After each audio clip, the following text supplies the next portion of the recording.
Hello, once again. It's Dr. David with another Ask Dr. David video.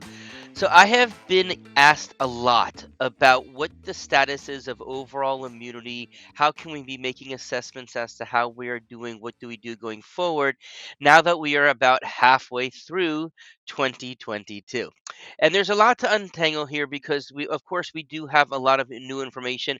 And it does, as always, seem as if even though we learn more things, we seem to have less knowledge as we go along. And it's kind of frustrating to know that here we are 2 years later and we still don't have a lot of definitive answers. And this because this virus is mutating. It's not because of scientists or nobody else trying to figure this out. But when the virus changes and we need to kind of reassess where we are at with everything. Okay, so we are now, of course, not just in the age of Omicron, not to be confused with the age of Ultron. I kind of thought about that yesterday, but in the age of Omicron. And as you may know, we are now seeing these different variants. So when we started off with the original Omicron and it went to a BA1, BA2, a few different BA2s along the way. And now we see the emerging and now the prominence of BA4 and BA5. And I haven't really seen much talk about the two of them individually. They're kind of lumped together, and it may be because they're happening at the same time, and so it's tough to differentiate between one versus the other. But we still do see the same pattern emerging that we've been seeing through Omicron. Continuing to see more contagious versions compared to previous subvariants and variants, and continued to see it to be not as severe as previous variants. So, okay, that's good information in terms of why we keep on seeing the a number of deaths. Not that every life is not important, but the number of deaths for a while has been around 300 in America per day, which is still a lot, but compared to, of course, the numbers that we saw, and of course, hospitalization numbers are down too. So, first and foremost, we are definitely in a better place as we've known. And it does seem as if a lot of people are not getting overly sick with this. It's been a while since I've actually heard of somebody being really, really, really sick. Now, long COVID can still be happening with these Omicron variants. It is not clear. It hasn't been. They haven't been out long enough to know how frequent is long COVID compared to with the other variants. But it can happen, and of course, it can happen even if a person has mild symptoms. Okay, so now let's talk a little bit about the immunity itself because one of the things that we're also seeing as these variants evolve is what is called immune escape. In other words, the virus is escaping our immune systems. And we know that this is true for people who were previously vaccinated. We know that the original vaccine was made against the Wuhan strain and that the BA alpha and the beta, I mean, not the BA, the alpha, the beta, those certainly did seem to have good coverage. And as we saw when Omicron started, then the coverage in terms of at least from preventing any kind of infection started to go down.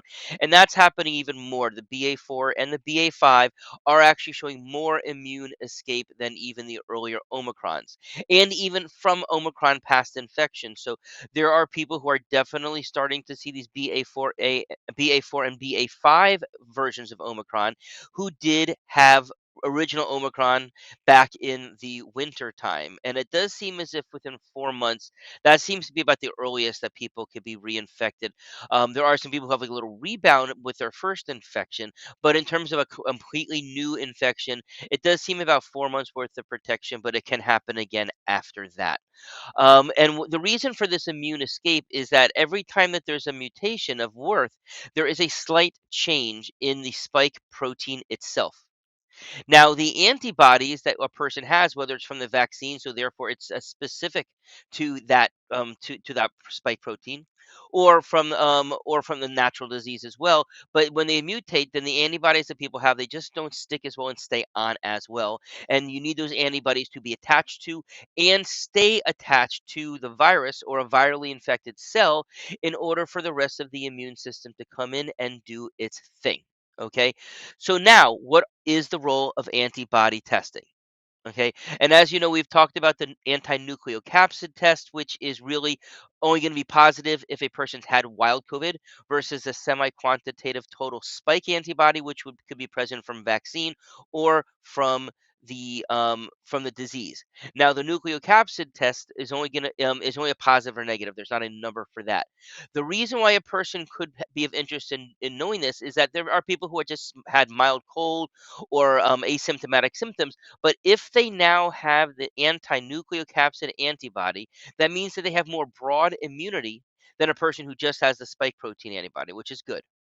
But in addition to that, when a person has the nucleocapsid, that also tells you that since they had the virus before, and especially if it was something pretty mild for them, it does kind of give a pretty good indicator on how they would do if they get exposed again, because we saw then, well, this is how a person did when they had really no circulating antibodies, and now they have circulating antibodies. So how likely would it be that a new contagion, if you will, were to cause a worse problem? It's not very likely. So that's good to know as well. Now, the other thing, the semi-quantitative total. Now, as we had talked about, Quest and LabCorp originally were reporting greater than 2,500 as the cutoff limit, and now that LabCorp is able to report up to 25,000, although Quest is not. So I've been preferentiating doing the LabCorp test because, do I think a person who has 2,501 versus a person who has 19,000 is going to have more protection? They will, because they have more antibodies there to cover, even if it's a partial cover. Okay. So, and of course, we can also see if those antibody levels are fading. I've talked about how when I checked myself when it was first available through LabCorp back in March, my number was about 10,000. When I checked it a month ago, it was down to 7,500, which is still a very robust number, but it is but it is a 25% loss. And of course, now that I do also have COVID currently, although doing quite well with it, I am very much looking forward to see what my antibody levels will be in a month from now, because I should have received a wonderful booster right now. Okay, so now a little bit more about when to test. Okay, so I still hold any type of cold or viral symptom, you should assume it's COVID until it's not. Do the testing. Rapid test, if it's positive, is very accurate. Negative test, not so much. If you think you have it, get a PCR test, but you should start a quarantine if you have a test pending. Okay, and of course, if it's positive, then then a person, if now the rule goes that if a person's been vaccinated before, that they should stay in quarantine fully for 5 days if they test positive, and then if they're feeling better, no fever, then they can come out after 5 days with a mask. And it is felt that people who have been no vaccinated need to be in quarantine for 10 days. And I still consider this a bunch of nonsense in the fact that it's not taking into account people who have had COVID already. And do I think that a person is more likely to be able to be free with it sooner? Yes. The issue is it's not been studied. But also, a person who's been fully vaccinated or boosted has had 3 different exposures to spike protein. Whereas if a person's had COVID, if they know about it only once, but they didn't get vaccinated, they've only seen spike protein once. That is an important difference, though, because we know that it takes multiple hits on the immune system for that real memory immunity to build up. So, does a person who's had 2 or 3 doses of the vaccine months later probably doing better than a person who had one dose one dose, excuse me, one infection? Probably. And of course, we had talked a while ago about hybrid immunity, people who have chosen to be vaccinated, plus people and also who had the infection itself. And I do still see that as probably still the most strongest immunity, because then you've been exposed to it multiple times, plus the broad immunity from the wild virus itself. Okay, now one last thing to talk about. As you may have heard about, Moderna has already asked for, and they're going to start looking at approval for what they refer to as a bivalent vaccine. And this will not only take into account the original Wuhan strain, but actually taking into account for Omicron. And they are showing, at least as of now, that for BA4 and BA5, it is covering very well. Okay, so obviously more information will come out as we do clinical studies. The again, supposed to be out in the late winter, pardon me, late summer, early fall. My feeling is that if a person did not have a problem with a vaccine in the past, would I be overly concerned if they got this vaccine going forward? No, I wouldn't, because it's pretty much the same thing. It's just a modification in the spike protein. All right. Well, I hope that helps you get some more information so that you can be making the best decisions for yourself. And of course, as always, please subscribe and hit that notification button, and hit us on all of our social medias that you enjoy looking at. Have a good day.